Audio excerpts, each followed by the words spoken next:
శ్రీ గురుభ్యో నమః. భేదనాశిని, భేదములు పోగొట్టే అమ్మ.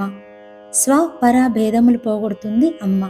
ఖండఖండాలుగా కనిపించే సృష్టిని అఖండంగా దర్శించగలిగే జ్ఞాన దృష్టిని ప్రసాదించే అమ్మ భేదనాశిని. ఓ రోజు నా గురువు, బాబు సముద్రాలు ఎన్ని అని అడిగారు. 7 అన్నాను టక్కున. వారు చిరునవ్వారు. తరువాత బల్బు వెలిగింది. ఒకటే అన్నాను.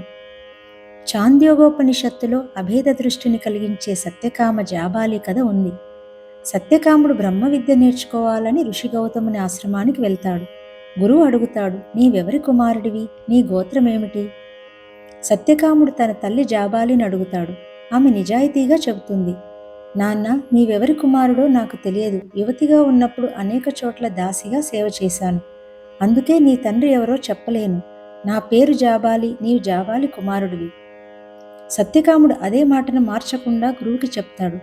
గురువు గౌతముని స్పందన. గౌతముడు ఎంతో ఆనందంతో అంటాడు, నీవు బ్రాహ్మణుడివే. అసత్యం చెప్పి ఉంటే బ్రాహ్మణుడివి కాదనిపించేది. సత్యం మాట్లాడినవాడు తప్పక బ్రాహ్మణుడే. అంతేకాదు, గౌతముడు ఎలాంటి గోత్ర విచారణ లేకుండా అతని శిష్యుడిగా స్వీకరిస్తాడు.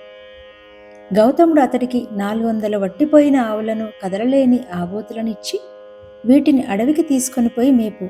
వీటి సంఖ్య 1000 అయిన తర్వాత తిరిగిరా అంటాడు. సత్యకాముడు బ్రహ్మ విద్య ఇంతకాలమైనా తనకు లభించినందుకు దుఃఖిస్తూ గురువుగారి ఆజ్ఞ ప్రకారం ఆవులను మేపుతుంటాడు. అలా కొన్ని సంవత్సరాలు గడిచాయి. అప్పుడు ఒకరోజు సాయం సమయంలో మందలో నుంచి ఒక ముసలి ఆబోతు వచ్చి, సత్యకామ, పరబ్రహ్మతత్వం 4 పాదాలుగా ఉంటుంది. నేను నీకు మొదటి పాదాన్ని వివరిస్తాను. సత్యకామ, ఈ విశాల విశ్వంలో 4 దిక్కులు బ్రహ్మతత్వంలో ఒక భాగము అంటుంది. రెండవ పాదాన్ని అగ్నిదేవుడు చెబుతూ, భూమి, ఆకాశము, సముద్రాలు, పర్వతము, నదులు అన్నీ పరబ్రహ్మలోని భాగాలే అంటాడు. మూడవ పాదాన్ని ఒక హంస చెబుతూ, అగ్ని, సూర్యుడు, చంద్రుడు, విద్యుల్లతలు అన్నీ పరబ్రహ్మలో భాగాలే అంటుంది. నాలుగవ భాగాన్ని నీటి పక్షి చెబుతూ, ప్రాణం బ్రహ్మ, దృష్టి బ్రహ్మ, శ్రవణం బ్రహ్మ, మనస్సు బ్రహ్మ అంటుంది.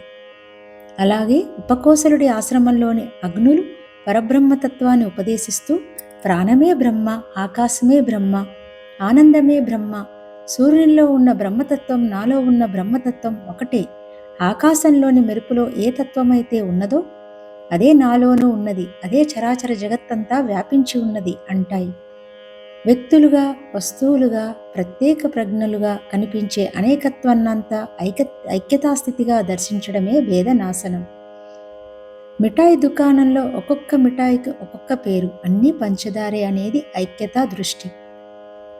హనుమకు హనుమ బలానికి భేదం లేదు. సూర్యునికి సూర్యకాంతికి భేదం లేదు. శక్తికి శక్తిమంతునికి, శివునికి భేదం లేదు. ఈ అభేద ఉపాసనే మోక్షం. సర్వభేదాలకు మూలం నేను, ఇతరులు అనే భావనే.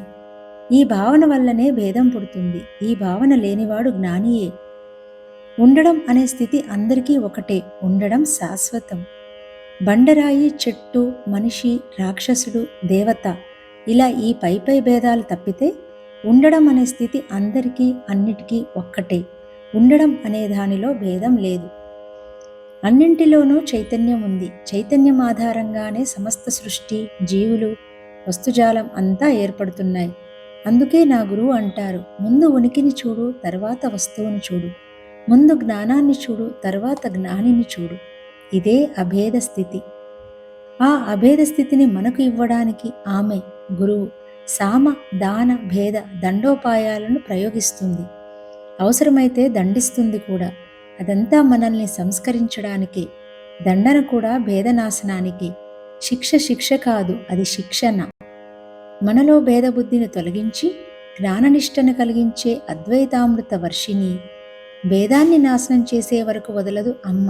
అందుకే అమ్మ జ్ఞానాంబ దయామయి.